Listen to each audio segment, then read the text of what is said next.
Good evening, everyone, and welcome to another episode of our Old Gods of Appalachia, Session 0. Tonight, we're going to get to meet Clayton King. But before we jump in and meet the gentleman, family is defined as a group of parents and children living together as a unit, sometimes even descending from a single common ancestor. But in the definition, there's no mention of joy, there's no mention of camaraderie, there's no mention of love. And with the world racing towards enlightenment, whoever has time for any of that anymore anyway? Expansion, industrialization, and the new century bursting with opportunity at every turn. Or so that was the promise. Family. The word carries a different significance for everyone, and when one family has struggled with loss and heartbreak and worse, what could family mean to them? Not just as a group, but as individuals. Love is not in question here. Everyone in this family loves one another, at least publicly. But what if there are more than secrets in the shadows? And what if there are more than just skeletons in their closets?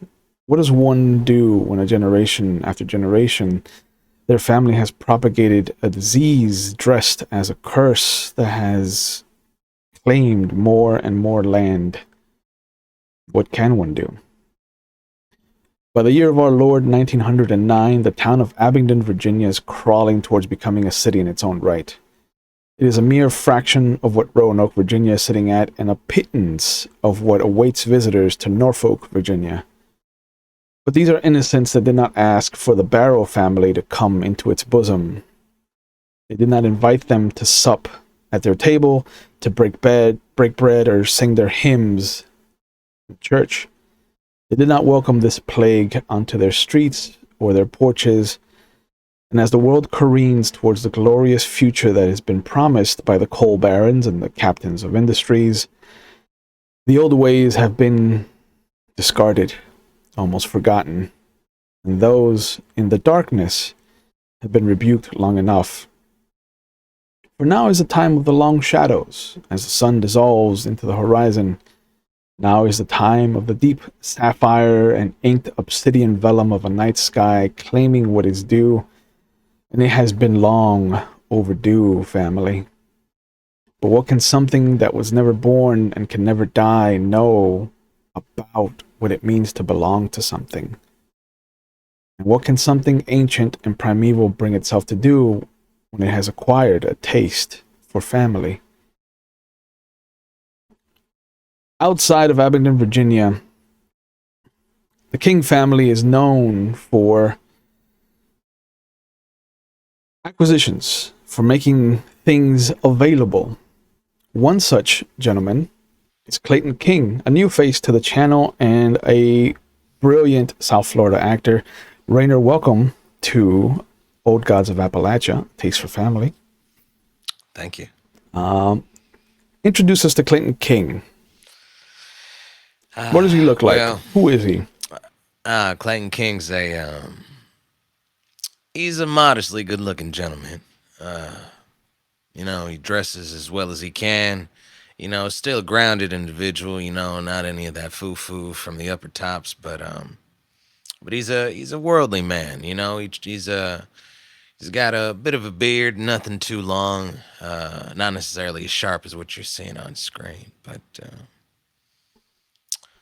but he's he's got a little bit of hair, not nothing too much. It's not a bunch of locks, but there is a short little patch of hair that he has. Does wear a hat most of the time because he is usually traveling in between towns, but he takes it off when he goes to church, and he takes it off when he's indoors. Of course, he was raised right. That's right. His skin's been kissed by the sun, so there's a tan to him. But he is he's from Virginia, so he's a person of community. Yep. And just somebody who tries not to look in the mirror too often either, because he reminds himself of his bloodline, which has plenty of trauma attached to it. Mhm. There, we find you not in Abingdon when we meet Clayton King for the first time as an audience. Mm. There's a small town outside of Abingdon starting to become its own thing. It is small, but it is also one of the few places that have been struggling to be claimed by the King family, as it were. Um, Wytheville, northeast of Abingdon, has been slowly making a name for itself. Okay. It is there that we get to see you interact with a gentleman that has asked you by name to come and sit down for a chat. We find a lowball glass being filled with this maple syrup brown concoction, this glass decanter that looks like it's worth more than Clayton could make in a few years. Mm. Marvelous decanter. It glistens with a little bit of sunset light that's coming through the window when the gentleman places it back on the table. This is a rotund gentleman. He is definitely well fed, and he has been trying to secure rights with your family. And as he sits down across from you, the sleeves on his dress shirt are rolled up. The tie is just a little bit undone with the top button unclasped. The banker's vest still kind of pulling at the barrel of a chest as this man sits down. There is a lighter than average patch on his upper lip that Mm. um, reveals to you that this man had a mustache at some point and has been recently shaved off. But clean shaven, there are fireworks of gray hair that shoot out from his temples and are brushed back. And although he does have this kind of burnt honey, milk chocolate brown to his eyes, they are frightening. And he slides his glass closer to him as he kind of motions with his chin to yours. Now, Mr. King, you come highly recommended. And your family has, shall we say, branches along the Virginia highways and byways. Would you say this is true? I mean, I would say that it is what people say, and that's often what is the truth, at least to a certain extent, sir. From a certain point of view and all that, I understand. I understand. Mm. There has not been an ill word said about the King family, Well, I appreciate that. but Uh, who am I in the? Who do I have the pleasure of being in the presence of, sir? forgive me. How rude of me. And he reaches into his vest pocket and pulls out a little card, and he says, "My name is Isaiah Barrow. I represent the Barrow Bear. family here in Virginia, at least in the south portion of Virginia. If you haven't heard of me, I understand. Our paths are not meant to cross, I think, Mr. King. I'm in coal business, you see." Mm. Well, it's nice to meet you, Isaiah, if I may, Mr. Barrow. Please. We're friends now, you and I. I I wouldn't like that. I like that. I wouldn't dare dream ask you to be formal around me. Well, from where I come from, the way I was raised, Hmm. we don't drink in front of our friends without offering them one themselves, and You got a mighty fine looking brown piece of liquid in there. I was thinking maybe you might want to share. Of course. And he pours you a glass. Are you a bourbon man, Mr. King? I am. I do prefer something that kicks me in the throat. Mm. I have found, much to the chagrin of my wife, that I prefer my corn liquid. Mm. And what does your wife have to say about that, sir? She would rather I eat the corn that is presented to me at dinner that has been slaved over, or so she makes it seem. She sounds like a good woman, sir. So, what can I do for you? You look like you know what you want. Mr. King, I would like rights that your family has to certain goods. I feel I can offer a generous recompense and the promise of expansion. You see, Mm. I have friends in circles, Mr. King, that I think would do well to meet your family, at least you, as a representative of that family, because they represent the future, Mr. King. And I don't mean that facetiously, I don't mean that in a grandiose manner. I know Eustace Locke, the man who is bringing Lock Rail to the state. You understand what I'm trying to imply? Oh, I think I do. I think I do. And I appreciate you wanting to create these relationships between my family and yours.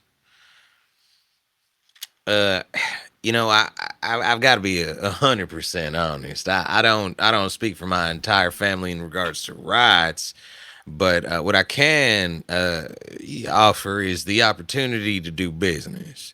Mr. Now, King, I was under the impression that you were a powerful man in your family. no, I'm just a hard worker, and I know a good business deal when I see it, and I like to go after what I want. But but what do you mean by rights? What exactly do you need the rights to? You want us to exclusively provide you with some type of inventory? I'm still a little. Exclusively, Mr. King, exclusively. Your family has avenues that we would like you have And what access. exactly form of compensation are we talking about here?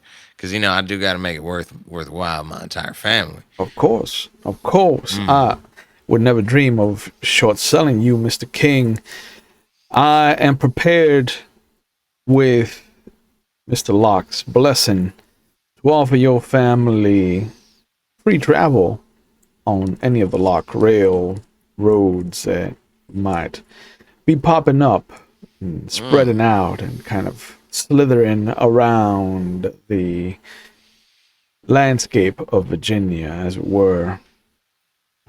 And I am prepared to offer a stipend, monthly or yearly, however you like, Mm-hmm. to you and yours for access and exclusivity, as it were. All right, all right, like that. And what kind of salary would monthly salary look like? How much would you have to spend, or not spend? I misspoke. How much would you have to share with your family, Mr. King? Well, that ain't that where the rub lies in, huh? See, Mm. so Mm. I'm just one man. I'm a humble man of normal wants and needs. But see, I got my parents, I got my brothers, I got my cousins, I got my uncles. Family as well, and it's I would just say, we as long as they're taken care of as well, I don't see why we can't do business. I just want you to understand that like exclusivity does come with its own how can I say, uh, benefits, but also it does inflate the price. You Hmm. do understand that, right? I understand. And he pulls a pad, a blank pad, and a beautiful pen, and he slides it to you. If you could write down the names of everyone that is going to have a piece of this pie, Mr. King. I I don't think we need to write down everybody's name. I think what we can do is I'll write down my name, Mhm. and Mhm. I'll handle everyone else's shares, and make sure that I deliver it to them. You know, for the sake of delivering the Oh, news and also keeping things easy and direct between you and I. I can be your point of contact. I understand. I Say, understand. How yeah, does $100 a month then sound to you? mm,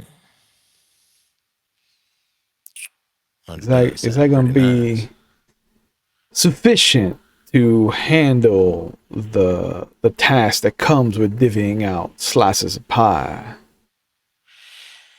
I do think so. You know, I'm someone who's I like symmetry, you know. Mm-hmm. And I was thinking, what if we do 110? Whoa. An extra Makes ten things a little dollars, easier. Mr. King. Yeah, yeah. Where is the symmetry coming from? Well, you see, I got to give it to six different people, you know. Oh, So, I would say, 120, but I'm not trying, steal your money here. I appreciate that, Mr. King. Let me see what I can do with Isaiah. I'm meeting with him tomorrow. Is 100 enough, however, to solidify a kind of agreement to agree? Absolutely, absolutely. Good. I wouldn't want to meet with Isaiah and lead with bad news. I would rather make him Well, a happy man before I go of asking for course, more of course. money. You understand? No, no, no. I do understand. I do understand. I just wouldn't be a savvy businessman if I didn't ask for more. You know, I understand. I we understand. can negotiate. I'm all right with that. Do you have a place to stay, Mr. King? Ah, there's a nice inn around. I'm sure I can stay there. Oh, I wouldn't hear of it. And you see, he takes the pad back from you, and underneath your name, he writes down an address and the name Honey. He Well, tears it off and hands it to you. If you are so inclined, Mr. King, I have quite the working relationship with Miss Honey Redmond out on the eastern side of the city. mm, she sounds Smaller lovely. house. She is a peach, Mr. King. Well, I just have to say, just grateful for the hospitality. I'm not somebody who and then us starting this business relationship off right seems like the right thing to do. So I do have to say thank you, and I will take you up on that offer. Honey sounds like a very sweet person. He leans forward, and as the leather of his seat cracks and bends and warps, and you hear it almost deafening in the quiet of the room. His smile is almost shark like as he leans across the desk and leads with his cup in his hand. We're friends now, Mr. King. Please, hospitality's the least I can do. Mm. I offer my hand as well as I finish the drink. Yeah. And he takes a swig. I look forward to meeting with you tomorrow, then, Mr. King. Is that going to be enough time for you to handle your negotiations with your family, or should we try to reconvene in a few days? Let some messengers get out there. I mean, we can meet. How about the day after tomorrow? Is that all right for you? That'll work. That'll work. Right. And I look forward to meeting all of you and seeing where this goes. Yep. He stands up. Making each other some money. He stands up and walks you to the door. Okay. I just finished. Make sure there's nothing left in my drink. Right? But yeah, he shakes your hand one more time, and then as you walk out, he doesn't slam the door or anything. He just kind of closes it with a nice gentle click. And the secretary outside looks up from her desk and smiles. Everything all right, hon? Yeah. You work for that wonderful gentleman inside. Oh, Mr. Barrow's quite the loveliest of gentlemen. Yeah. 2 May he years treats now. you right. Yes, sir. All right. Me and mine. All right. Okay. See, I'm fixing to get into some business with him, and so I figured, I'd ask you if you thought it was a good idea. Oh, I appreciate it. No one ever gives me a second glance. You always gotta ask the good people, Can't just leave it up to the bigger wigs, right? I can see that. Yeah. Yeah. And she opens up her book. Did he say anything about an extra meeting? Are you coming back, son? Or I'm coming back day after tomorrow. day after tomorrow? And she flips the page. How does 2 o'clock sound to you then? 2 o'clock sounds fabulous to me. Thanks, hon. Perfect. He has an opening right after lunch. And she pencils you in. And then she closes the book. It's nice meeting you, Mr. King. It surely was. And you have the I town flourish, open to you. All right. Well, I want to see what's going on at this place. This Honey's place. Yeah. I want to see, where I'll be staying. Sure. Because if it's not any place I feel safe in or really want to be at, I'll go back to the inn. You walk a bit. The Wifeville is not a big city. Right. It's burgeoning on becoming a city. It's still kind of a town more than anything. Excuse me. The roads are hard packed earth. The clop clop of horses can be heard on the avenues. It's bustling. Right. Definitely a place that you kind of visited once or twice to keep relations up with the trade coming in and out. But it isn't some place that stuck out to you. Okay. When you get to the east part of town, you can see there's a lot of colored folk. This looks like Excellent. It is the segregated part of the city. Okay. And although Honey's house isn't run down or dilapidated in comparison to the rest of the neighborhood, her house looks like an estate compared to everything else.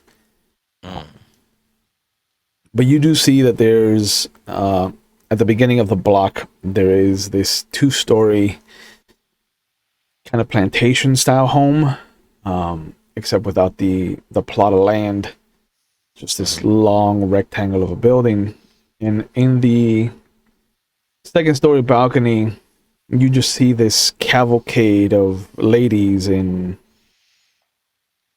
skimpy outfits for the time. Open shirts, slitted skirts, no shoes, like ankles open to the lower to see. And one of them even waves at you with her toe beans. I wave back. I take my hat, just put it down, keep walking. But you can smell the rye being processed somewhere on the block. Someone is making moonshine. It smells like it's going to be some kind of hooch. Okay. but you can smell apples and vanilla. You can smell lilacs. It's definitely not the paint thinner that most people just want to burn on the way down. All This right. is this is something that looks fancy, smells Okay. fancy at least. Okay. And when you get to Honey's, you will see an older white woman, Melungeon white woman. There's definitely tinges of the intermingling, the interbreeding of white and black. But she's got crow's feet that almost seem to just grab the sides of her faces from just how much she must have enjoyed her life. Just kind of sitting on a rocking chair, looking out over the street, and as she sees you walking up, there's this smile that just comes over her face, and it is warm, almost reminds you of your own grandmother. Mm. And the front door is cracked. It's a little ajar. The windows are open. It is the end of September, so it's starting to get cold. But as you come up, she will stand up and just kind of push down her dress to give it some semblance of decorum. And she looks at you. I know that look. Barrow sent you my way, didn't he? Now you are an astute individual, man. Yes, he did. Well, what's your name, sugar? Mm. Mm. I lean over. I take my hat off. I bow a little bit, get a little lower. Say, smile at her, and I say, "My name's King, Clayton King." King in my neighborhood. Yes, you're in front of royalty. Oh, put your crown back on, baby. Come on. Have you eaten? You want something to drink? Oh, I'm famished. I would love both, actually. Come on. I got some sweet tea. Excellent. She leads you inside, and you will see that there is this older woman's home. There's doilies everywhere. There's throw towels on each of the couches. Okay, okay. The table has two chairs. It looks like it is a table that can easily sit six. But you notice that the extra chairs are kind of in odd corners of the house, and some of them are being used as tables. There's a couple of them that have Okay. like potted plants. A couple of them have a couple books. All right. But she kind of takes a hand towel and just kind of does a quick little X, kind of swipe on the seat of one of the chairs. Sit down, have a spell. All right. I take a seat. And she brings you a pitcher, clay pitcher, and you can just see the much lighter brown liquid compared to the bourbon that Mr. Barrow gave you. Okay. All right. And you can smell the tea coming up. But she reaches down, opens up the kind of drawer for the ice box, and shakes a little tin of ice cubes and puts it on the table. Now I ain't got too many ice cubes, but you're welcome to them. Nah, no worries, no worries. I'll just take one and I hand her the ice cubes back. I say, you make do with these, man. Thank you so much. Yeah, of course. Now I got some soup. It's a chicken noodle. All right. But I can whip you up something real quick. You like Man, collard? no worries. You like I collard do greens? like cod. I do. I really do. Good. I was trying to figure out what to do with this fish, and I was about a day away from giving it away. But she takes it out of the freezer and puts it on the counter. I was gonna say the soup was fine, but now I'm excited. Please. Excellent, excellent. And she does pour you a bowl of soup. You want some bread with that? I think I might have some sourdough. Nah, no worries about the bread. This is just fine right here. Yeah, Thank of you. course. I like down the tea. Yeah, it is. It is not sweet. It is not too sweet. It's like almost on the verge of being unsweetened with Okay. how little sugar it has. That's fine. But she sees you down and she's like, "Oh my, you must have been parched. How's it I taste? was. I can't have too much sugar in my old age, so I try not to drown it in sugar like I used to. I might have a little." And she looks around and then she pulls out a small little covered bowl and a spoon and she puts it in front of you. Here's some extra sugar, hun. In case Nah, it's see, not right. nah, it's perfectly fine. I love things that kind of give me a little kick when I drink them. This is perfect. No Oh, worries. you in the right side of town then, sugar. It smelled like it when I was coming in. It really did. Yeah, that's You the wouldn't happen Hanson to have boys. something to enjoy? Of that variety, I try Nah, not of to. any variety. I might have some wine. Oh, it's all right. No worries. You keep the wine. Okay. So, but you said something about the Hanson boys, right? Yes, yes, sir. Hanson boys down the street. They're the young fools who think themselves are brewers now. I bet they do. Pressure cooking Pressure gonna all say hours of hello. the night, making awful racket sometimes. They ever give you any trouble? No, no, they know better. All right. They come here looking for trouble. They're gonna find a wooden spoon. Tell you what, Oh, okay, okay. I hope they consider themselves lucky then. they better. This soup was delicious. Thank you so much. I finished it up, so I Yeah, put the bowl a little near her. yeah. And she takes it and puts it in her sink.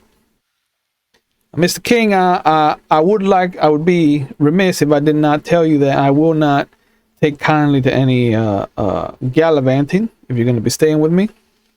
I know the pretty ladies down the street might woven a spell here and there, but just know that I have none of that in this house. Of course not. Of course not. I imagine their establishment has rooms. I haven't been inside, but that's what I hear.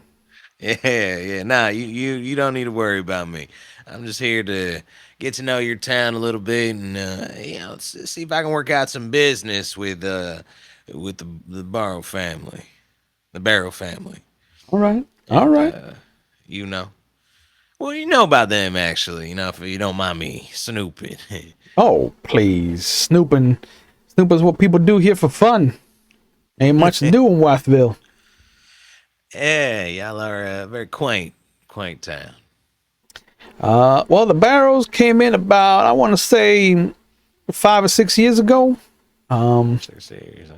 Starting to just create like a kind of go between. I hear the big business is out in Abingdon, down southwest, down by the border. That's where the big to do is. The mine up there. They really shot out and tried to get it up and running as quick as possible. And what happened? Yeah, how they doing? How's that out looking? As far as I know, it's doing real well. All right, You know, all we got a right. we got a barrel here. They got a barrel over there. Just popping up everywhere. Yeah, yeah. Well, I guess that means the business is good, huh? The barrels keep this place going. So I got a soft spot for them. All right. Well, I appreciate that. You seem like a nice stand-up woman. So thank you. I appreciate the honesty. Just a God-fearing woman, Mr. King. That's all we can be. That's all we can be. You sound like my mother. Sounds like a good woman. Hmm. And she shows Well, you around the house. Shows you where everything is. She tells you that your room is upstairs and it's the first door on the left. She Okay. doesn't do well with stairs. Otherwise, she would take you up there and show you. But I'll make my way up there. yeah, she had one of the girls come in and help prepare for you. So, Okay. well, simple bedroom. It's got a dresser. All of the drawers are slightly open, so you can see that they're empty. Mm, The closet has no door, okay. but it's just kind of a little rectangular box. And the bed is a double. Okay. So, All right. I stick my head out. Miss Honey, how's that card coming? it's a almost thawed out. I'll throw it on the fryer as soon as it's ready to start talking. Excellent, excellent. I'm gonna be up here just hanging out. I hope you don't mind. I don't mind at all, honey. All right. And I close the door. Okay. The room smells of lived in. You're definitely not the first person to have been in here, but it doesn't have that stale kind of unused scent to it. Okay. And on top of the dresser, there's a book. No name on the cover, no name on the spine, but opening it will tell you that it is a Bible, King James. Okay. Okay. Okay. I grab it and I look at it and say, "Hey, Dad," and I put it away. The the moment you say "Hey, Dad," you hear the bed squeak. I look over. There's nobody there, but you do see the indention, as if somebody was sitting on the bed. I go and I sit next to it slowly, not quickly, and I look as if it's there, like at like where the indention is, but at eye level. Mhm. And I say, "Is that you?" And you will feel a cold sensation on top of your closest hand. I put my other hand on top of my hand, black, softly, so I could feel the cold on both. Mhm. And I say, I don't know how I'm gonna get mom and dad to agree with what I agreed to tonight, but yeah, so we'll see how this all turns out to day after tomorrow. And outside, you hear a woman call out, "Robert! Robert!" And then the cold sensation vanishes. I stop and I like look at where my hand was and I lift it slowly and I'm like, that's interesting. I wonder. And then you And I hear the stick my head out. squeak. You hear the squeak, and then you see the indention just kind of ease itself out. Okay. On the street, there's nobody there. Okay. I open up the door and I stick my head out and I try to see where the robber could have been coming from. Downstairs, you hear the sound of the fish flesh being laid gently into the frying pan. You can just hear the butter kind of starting to sizzle and pop as she's starting to cook your fish. But downstairs, there's just the sound of the cooking and just a bit of humming. All right. So I close the door again and I sit down back on the bed Mhm. and I take off unbutton my shirt a little bit, roll up my sleeves and just kind of sit there and close my eyes for a sec and I try to see if I can feel the coldness coming from anywhere else in the room. Nothing. Nothing. Nope. After about 20 minutes, you'll hear a kind of thump thump on the bottom step. "Mr. King, your food's ready whenever you want to come down. All right. I made you some vegetables too, just in case." Sure, I'll be right down. And I look over again. I still don't see anything. Nope. I close the door and I make my way downstairs. Still have my sleeves rolled up. I'm a little more homey right now. Okay. And Say, the fish is fantastic. excellent, excellent. And she I sits eat with it. you. I She's drinking coffee. Okay, okay. I don't have any. I just keep. If there's any more tea, I do drink some of it, Yeah, she does and keep that out. I don't ask. I just if it's there, I pour it. Mhm. Um, It looks like she kept the pitcher out for you, but it does look like she's cleaned the glass. Yeah, there's little. You can see the little beads of water on the outside still, where she didn't get to dry it excellent. out completely. All right. Well, as I'm eating and as I'm drinking, I ask her. So, that room I'm staying in? Hmm. It's a nice room. It's we used to have a big family here back in the day, and then children get older, they get ideas in their heads, and they want to go out and strike families of their own. Now it's just me and whoever the Barrows invite over. If some of the girls need a place to stay to get away from that kind of life, they come over here. Does it smell bad? No, it's fine. It's fine. It felt homey. Felt like like could have been my room or maybe my brother's room. You come from a big family, Mr. King? I do come from a big family. There's That's quite a good. few of us. A lot of you growing up, it tends to create a family environment of just joy and laughter, and I think that breeds love, don't you, Mr. King? I do. I actually had a best friend of mine when I was a kid. His name is Robert. He used to tell me all the time the same exact thing. It's funny that you say it that way. Hmm. Great minds think alike is what I hear, so I'm just gonna attribute that to that. Yeah, I guess so. I guess so. When Unless I he look wasn't a at great mind, and then a wrong clock is right twice a day. her. A broken clock, Yeah. she corrects A herself. A broken broken clock. clock is right Yes. twice a day. That's right. That's right. I wasn't going to correct you. I was just going to, Uh, take it as wisdom. your mama raised you right, Mr. King. I'm proud. Mm. Well, this was delicious. Thank you so much. Of course, of course. You gonna walk around And the town, Mr. King? Cause yeah, you got a clock around here that I can just reference? sure, sure. And she will bring in not a wall clock, but definitely like a table clock. Looks nice. Okay. It's about 6:30 almost. All right. All right. I've got to watch myself, but I just look at the time, see if I'm, if mine's running kind of at the It's a little same slow. time, and I adjust it and try to match up to the Yeah, time in the house. yeah.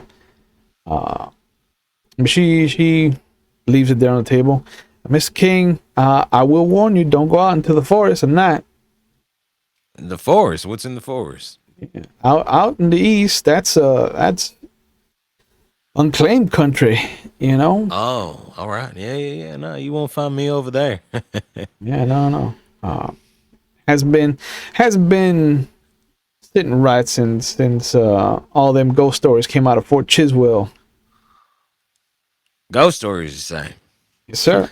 Yes, sir. Yeah, all right. You care to share a few while I just wash your dishes for you? And I start grabbing them and bringing them over to the Oh, sink. you can leave that there for me if you like, Mr. King. You a Yeah. guest of the house. Yeah. All right, all right, all right. Well, if you need any help, though, it's not lost on me that I'm a couple years younger than you, so I don't mind helping out. Just a couple. Just a couple. Yes, ma'am. But yeah, she smiles and she gets up and she pushes you away from the sink and starts to get to work. And she's like, I had an older brother, Arnold. And he was looking for work out that way about you know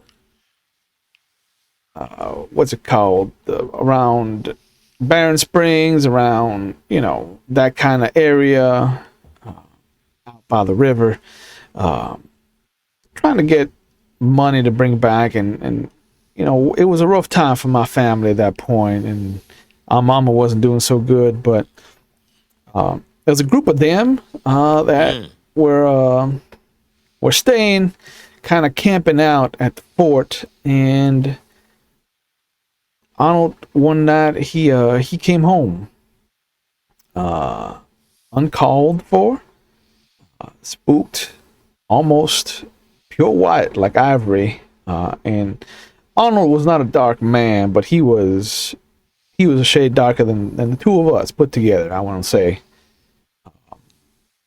And Arnold was not a meek man, Mr. King. He ate his food. He wrestled, you know, to make a name for himself, because mixed breeds like us, we got the shit end of the stick. Don't mind my cursing none.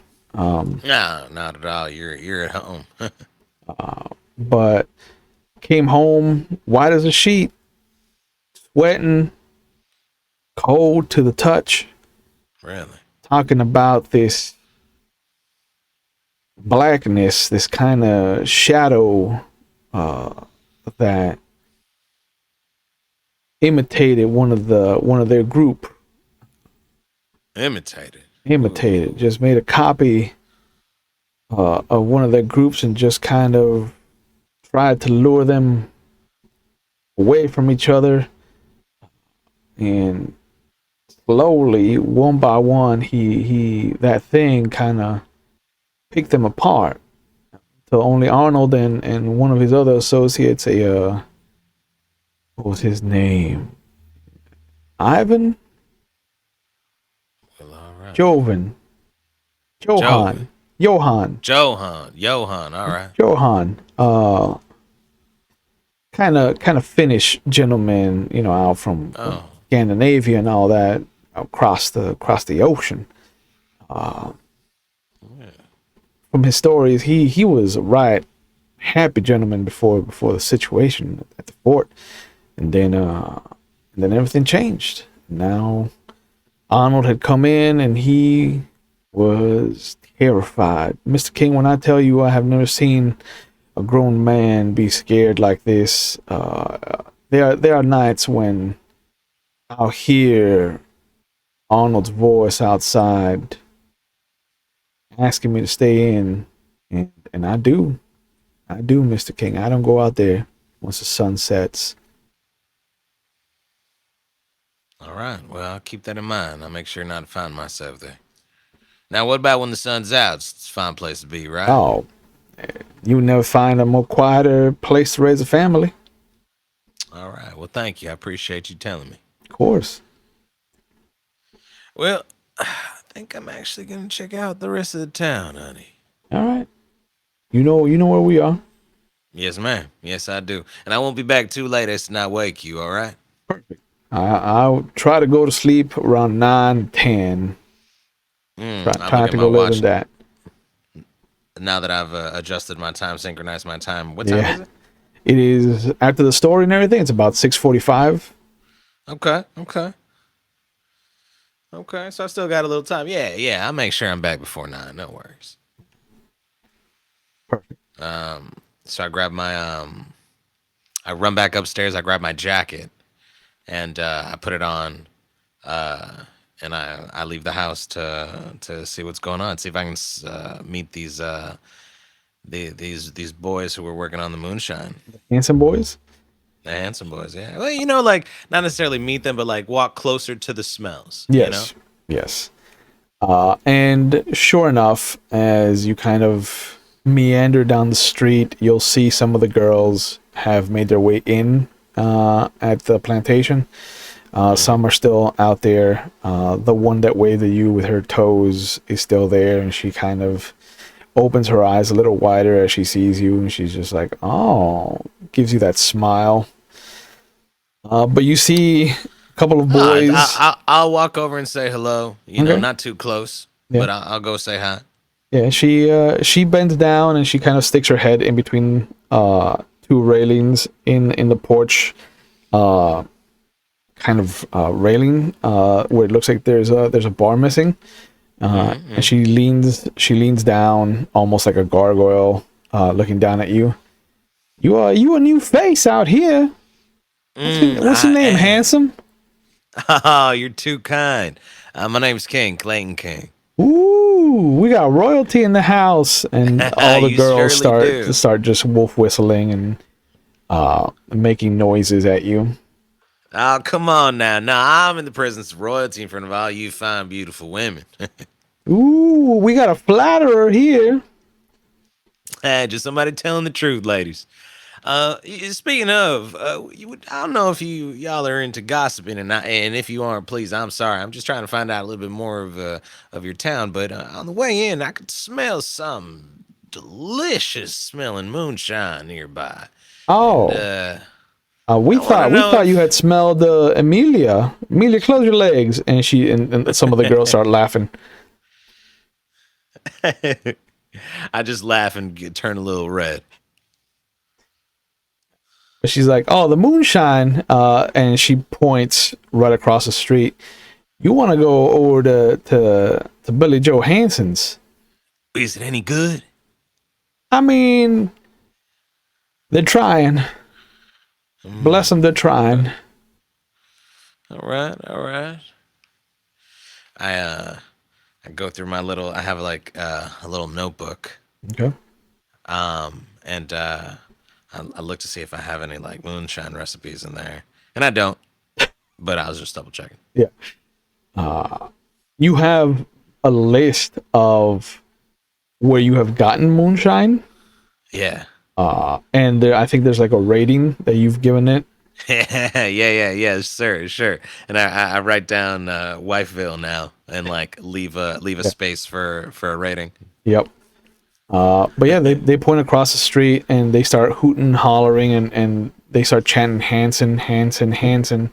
And sure enough, kind of darker skinned gentleman comes up from across the street. What are y'all yelling about out here? Shut up. And then he sees you. Pardon me, sir. The women get awfully frisky here and there. Now you just gotta be a man and put them into place.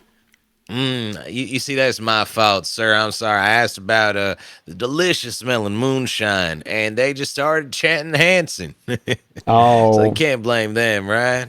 that's a first.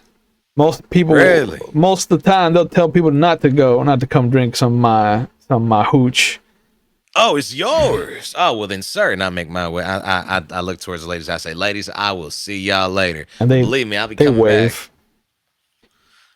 And, But and he yeah, and goes, I make "Yeah, my way back it's over me to and the my gentleman. brothers. Come on in." All right. Thank you, sir. And inside, you will see that there is this huge kind of tank that has pipes going down into the basement.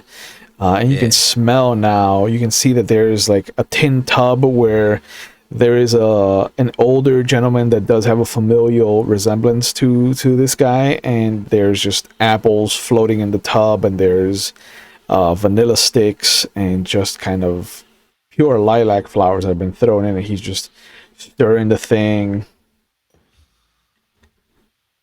And the younger one looks at you. He's like, we got a batch brewing downstairs. This is our next concoction coming up. What are you looking for?" And he catches himself. Forgive me. William Hanson. Everybody calls me Billy Joe, though. Nice to meet you, Billy Joe. My name's King, Clayton King. Oh, Mr. King, nice to meet you. This is my It's a older brother pleasure. and the mastermind of the recipe. Uh this is Byron Hanson. And Byron Hanson, the it's a guy just kind pleasure to of meet you, grunts sir. at you and just continues this thing. It's nice to meet Uh, you too. now, Byron, I got a question for you. The batch you guys are currently brewing right now, you think it's worth me sticking around and taste some? Oh, this won't be done for another day. That's a shame. I'm a big fan of moonshine, especially usually in the evenings. It helps me sleep. Oh, you might like the one downstairs. It ain't fancy though. It's just straight up corn. Nah, I don't need no fancy drink, man. But I do appreciate you letting me know. So I guess I should come by tomorrow and taste it a little bit, right?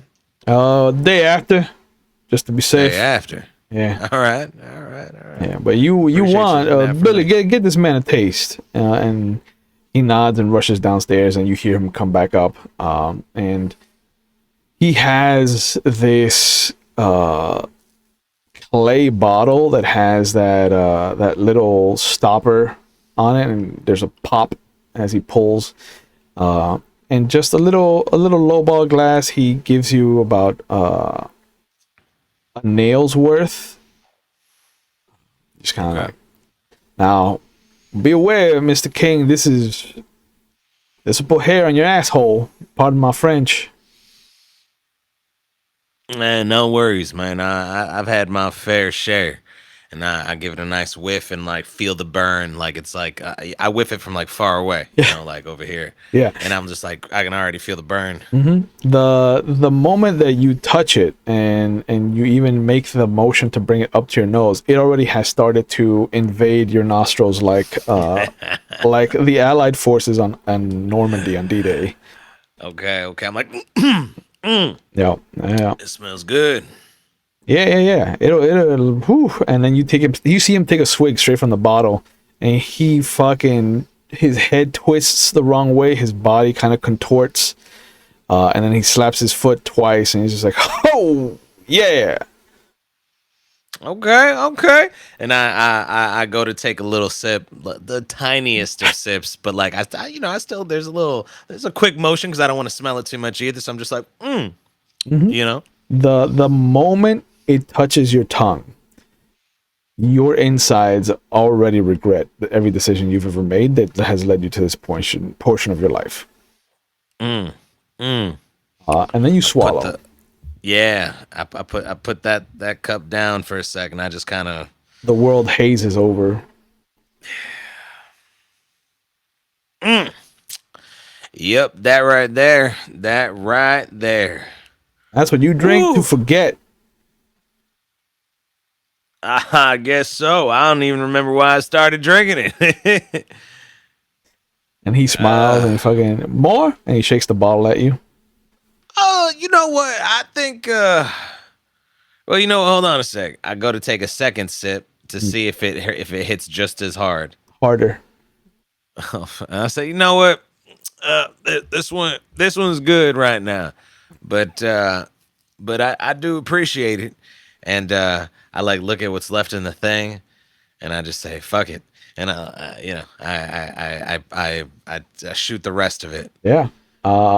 You have never you've done your fair share of drinking, and you have never experienced your liver ever punching you back the way that you've punched it right now. But there is this shot, this earthquake of pain that shoots out from. You've never studied biology, but now you are intimately familiar with where your liver is in your body, because it's just like, no, no. Okay. And I say, and I put it down and I kind of stagger with the pain. No, that'll And I'm pass. like, That'll pass. yeah, yeah. I think I'm good with the one for tonight, gentlemen. All right, all right, all right. You wouldn't have any water, would you? Oh, I mean, there might be a trough out back, but Nah, no worries, no worries. I'm just I'll just starting get to into get a little that. better. Nah, yeah, nah, it's all right, it's all right. Woo, I always thought I was a drinker. This one hits.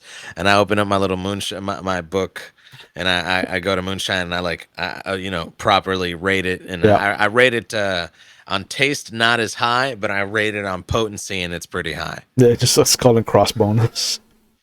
Yeah, yeah. I'm just like, oh my gosh. Yeah, But I sit down and I say, so gentlemen, what can y'all tell me about your town? I mean, Wattville is coming into its own. Honestly, we wouldn't be anywhere near as big, I think, if it weren't for the Barrows. Yeah, yeah. Honey was telling me about that. Y'all know Miss Honey, right? Yeah, yeah, down the Yeah, street. she was telling me. Yeah, she is down the street. She was telling me Barrow's changed things over here. Really invested in the town, helped with its expansion and whatnot. Right? Yeah, yeah. And as they agree with you and you hear their yes, they start to elongate. They start to take eternities to finish. It's like, yay, yay.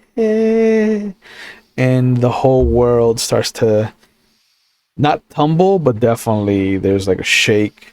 You can feel almost like the frame of your world is starting to just kind of like tilt one way, and then somebody overcorrects it and tilts it the other way, and they're just kind of like they're so used to it that they're, even though they've slowed down for you, they're very much kind of like almost dancing like puppets. I just look at the cup. I look back at them. I look at my hands, and I like kind of move them to see how quickly it looks to me that I'm moving my hands. Oh, you look down at the cup and it feels like you're down there for an eternity. And when you look back up to where they were, there's nobody there. They're gone. And as you bring your hands up, there's this shadow that passes in front of you, and you're like, oh, they're back.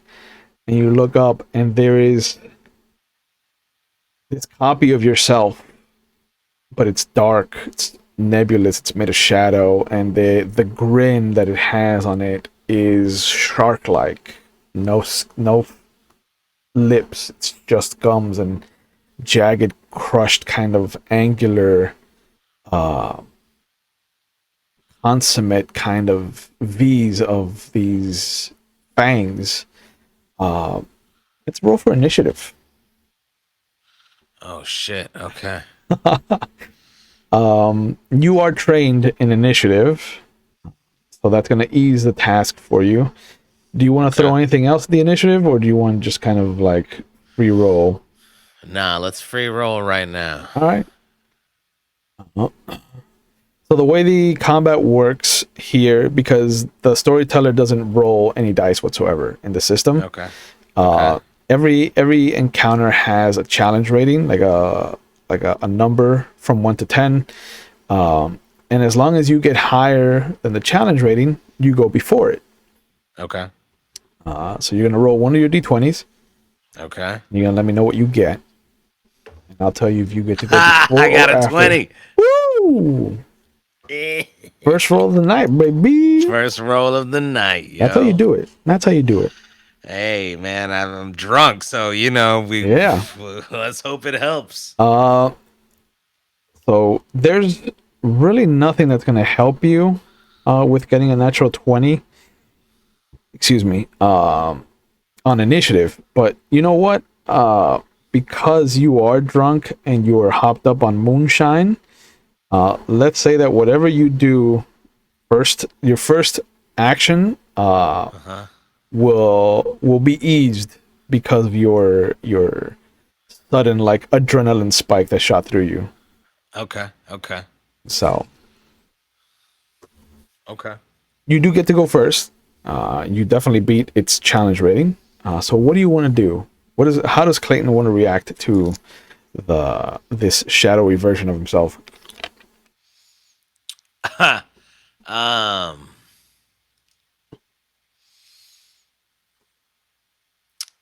I You do have brass wanna. knuckles in your pockets.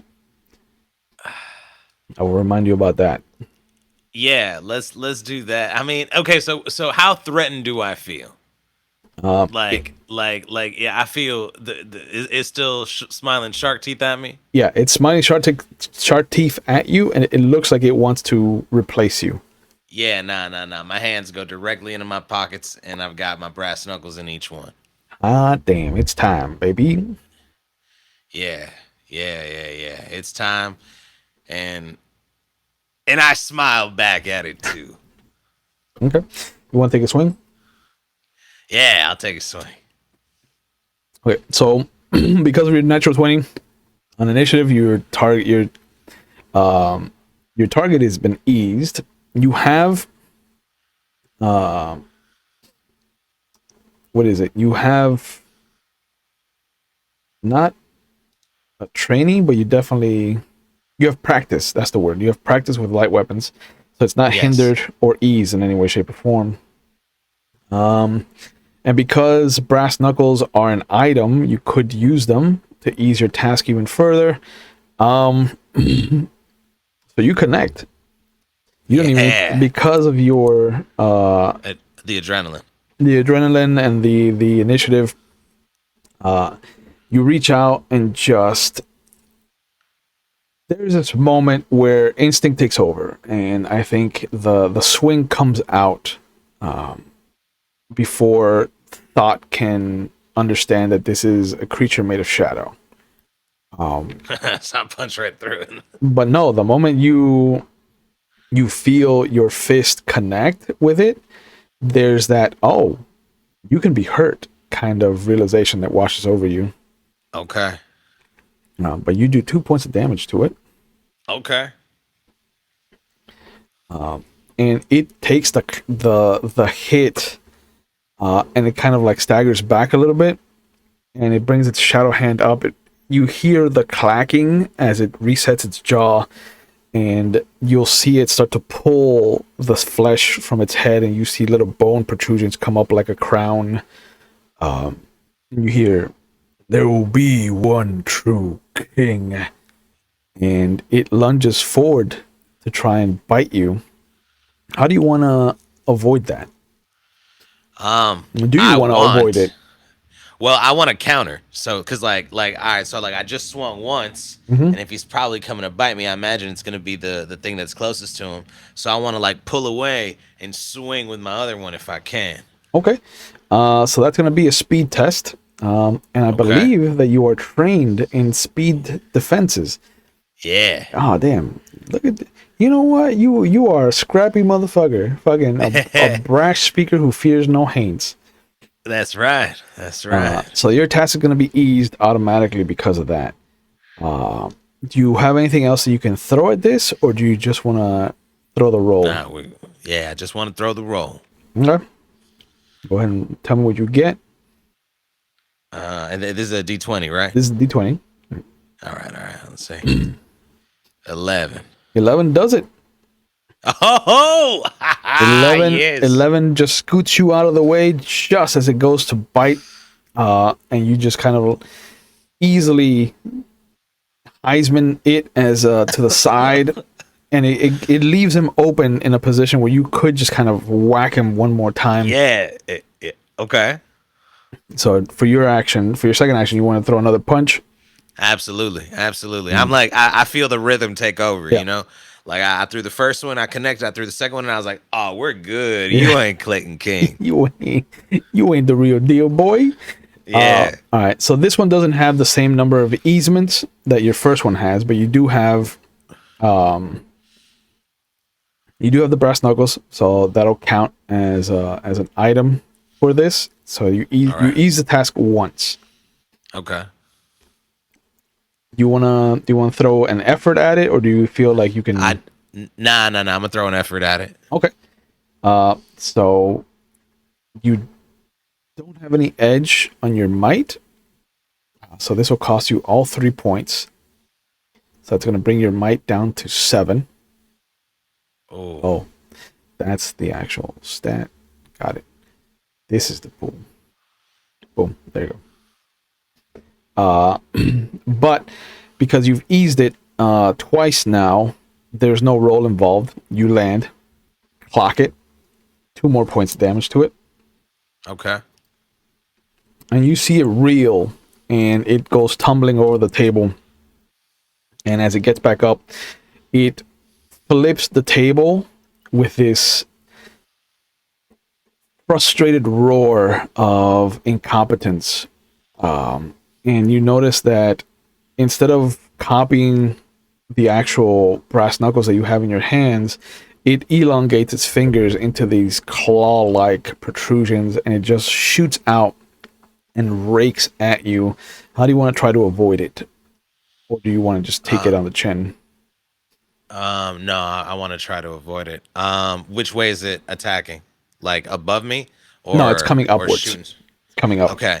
So, I'ma just Like as the table goes flying that way, he comes following the same momentum with the hand to kind of swipe upwards.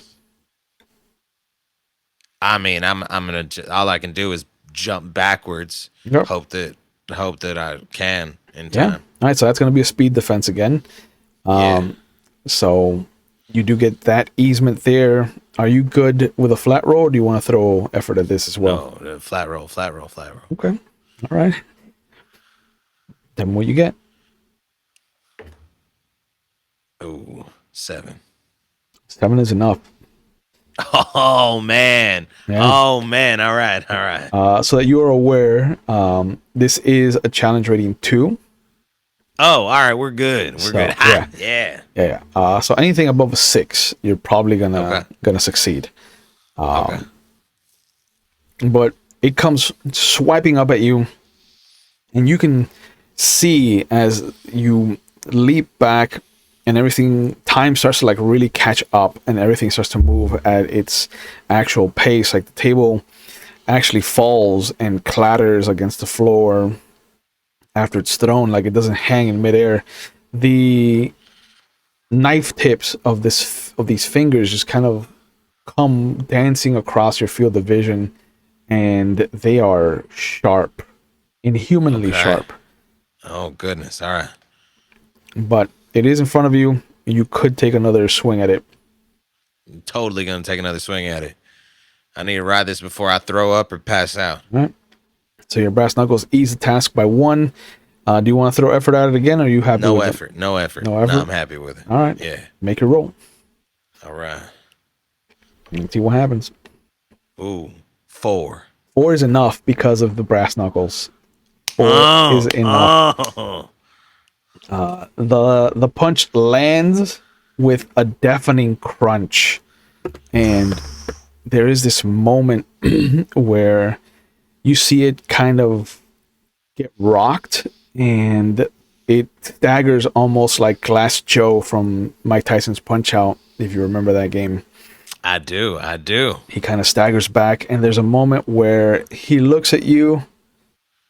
The shadows wash away, and you can see that it's you, but just kind of tinged with this darkness. It's almost like a dark reflection of who Clayton is. And then as he brings his hand up to his face and pulls down, you see it look almost like Robert. And he grins at you. Finger guns, and then just shatters into dark, shadowy particles. And there's the sound of footfalls from upstairs, and you see suddenly the light from a lamp kind of come down, and you see Billy Joe and his brother come down. And as the light hits where this shadow creature was, there's nothing.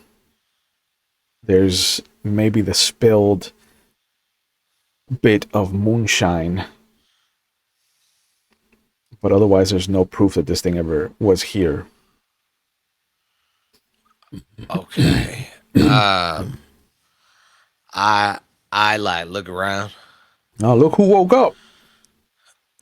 I look down at my hands to see if I'm wearing the brass knuckles before I even say anything. You are. And I put them back in my pocket slowly, leave them, in a place where they're supposed to be. I have them a certain way in my pockets usually. Yeah. And I say, yeah, that that shine really ended up taking me taking me down to the floor there. It sounded like you were wrestling an alligator in here. Yeah. Was I was I asleep? You knocked what it out. look like? You knocked out. Yeah. You started going off to Neverland. As far as we're concerned, like you started saying something about ghosts and how you should have been there for your sister and something or other, and then we just kind of just left you there, you know. Yeah, well, sometimes man talks in his sleep when nobody wants to listen to him when he's awake, right? Mm, mm. uh, yeah, yeah, boy's doing all right though, right? I think I might have to head out of here. I take out the watch and I take a look at what time it is. It's almost 10. Oh shit. Okay. I I turn around and I say I should get out of here. All right, if you're sure. Well, I mean, I was supposed to be back about an hour ago, and I'm late, and it's my first time staying at Honey's, and I got to figure out what to do about that. Mm, I understand. Yeah, It's a good yeah, thing it's not a long walk, then, Mr. King. yeah. I guess it is. I feel the breeze. Like I take my steps outside into the world, but I'd Mhm. like don't let the door close. I like listen, feel the weather before I let the door close. How's the weather? It is breezy. There's Okay. this wind that isn't aggressive, but it's present, and it's not biting, but it's cold. It's cool. All right, all right. Well, I start walking towards the house, and I, start try to see if it looks like anyone's awake, Hmm? but I'm expecting nobody to be Yep. awake. From the kitchen, you can see that there's a single light from a lamp. You just see as you climb up the porch into the window. Excuse me. That Honey's just kind of sitting at the table, Okay. lost in thought. I give a very soft knock on the door. It looks like she kind of comes out of it when she hears a knock, and she rushes over. Mr. King, is that you? It is, honey. I'm sorry I'm so late. I ended up trying these boys' moonshine and ended up getting knocked on my ass. Pardon my language. Oh, I understand. You're not the first to suddenly start becoming a time traveler. Yeah, but I am a man of my word, so I apologize about that. I appreciate the understanding. Come on in, come on in. It's cold. Yeah, yeah. So come on in. Yeah. And a couple days pass. You meet with Mr. Barrow, and he does have Mr. Locke there with him. And he looks at you as you come back for the meeting. Mr. King, Mr. Locke and I have come to the understanding that if you can secure your family's agreement to our plans, I think that 110 is not enough, honestly, to be split 6 ways. We're willing to come up to 180. 180. Now that's a number I think that all of us can agree is fair. More than fair, I think. Mr. King, do you have any plans moving forward? I require your assistance once you're done sending the letters that need to be sent out to your family. There's been some trouble with my cousin, and the situation over in Abingdon needs a level head that can put things right that have gone wrong, if you catch my meaning. Nah, I ain't no thug. I'm not out there to try to silence anybody's mouths. Mr. That's not King, the type of you business you you got. wound us. I'm sorry. It's been a weird couple days, and I've been having some nightmares. I just want to speak my mind. I've always been very I, forthright. Mr. King, I need you as a man of business to talk some sense into my kin. It seems that there's been some trouble with the mines, and he wants to take a soft hand to the situation, where a disciplined hand, I think, would do better. Can you be my disciplined hand, Mr. King? Well, to be Before you completely answer, honest, before you yes. answer, he reaches down into a drawer and pulls out what looks to be a little checkbook, and he writes out a check signed out to Clayton King, and he goes, "Would this be enough of a deposit to acquire your services in the city?" And it says $100. Mm. Yeah, I don't see why I would not. I mean, but if you want me to go straight to this town, I'm not gonna have time to cash this. I'm gonna leave right away. Would you be able to set me up with perhaps some transportation, uh, or you want me to take He looks my own down. card? He looks down. Mr. Locke, and he immediately shoots a look over at you. Locke had not paid attention to the conversation, like he had been staring out the window. And the Mm. moment that he's called, he immediately locks in on you.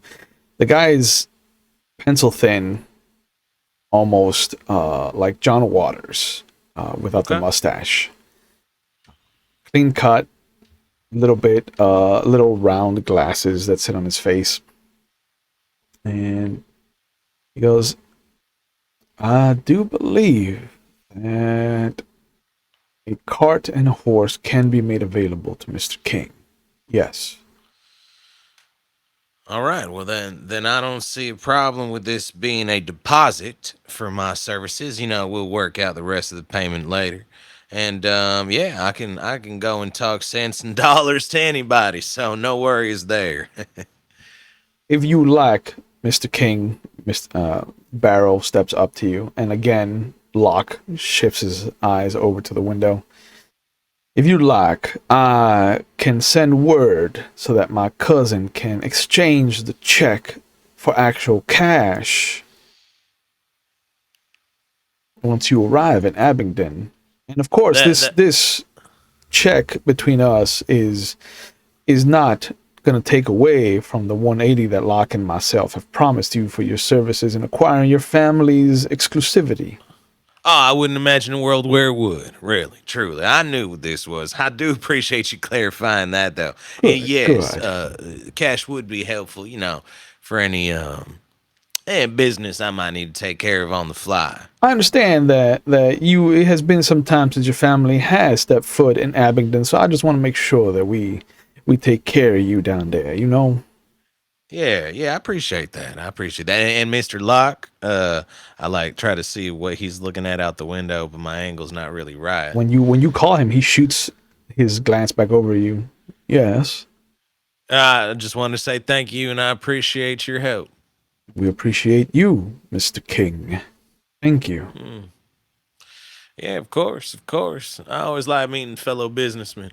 And you just remember, you say Clayton King's the person who solved this problem for you. Whenever we we get to move on from it, right? And Mr. Barrow goes over to the door, opens it.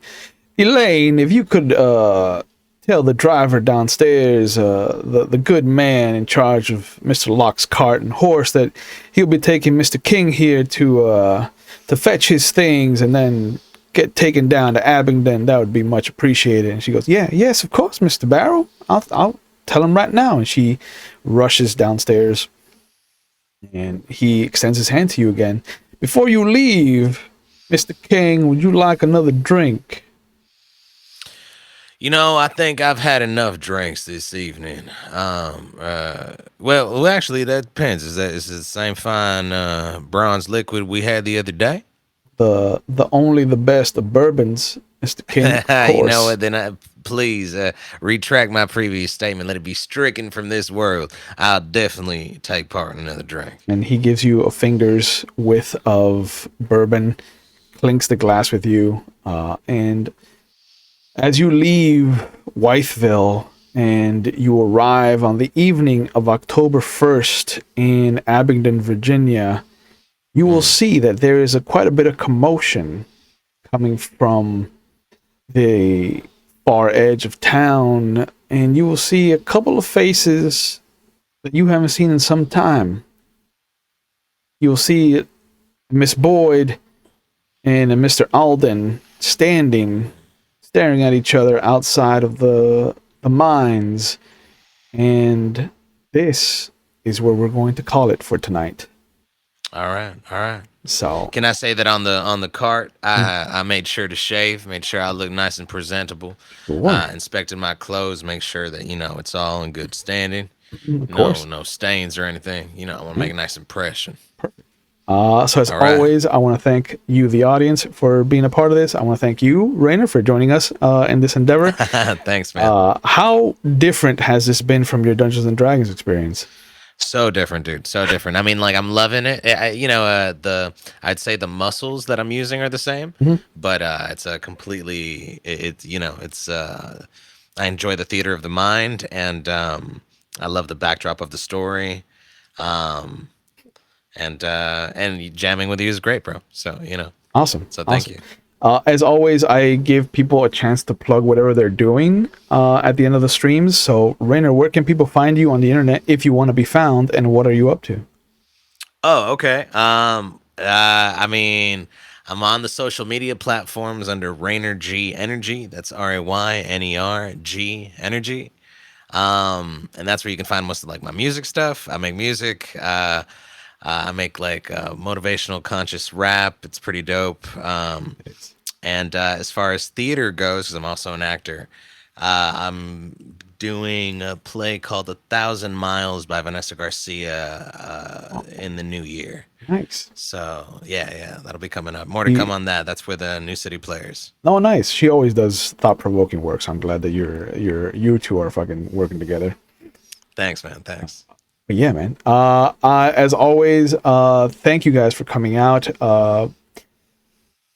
We take mental health on the channel very seriously, so please remember that it is okay to not be okay. And if you need help and you're watching live, there are phone numbers going up in our Twitch chat. They'll be in the description box if you're watching on YouTube later, because there are resources out there and there are people who want to help you, who are trained to help you, and all it takes is that first step to reach out. And if you're not in the United States, or if you don't do well with phone calls or with chats, with text messages, there's a link going up as well, findahelpline.com. That is a fantastic resource.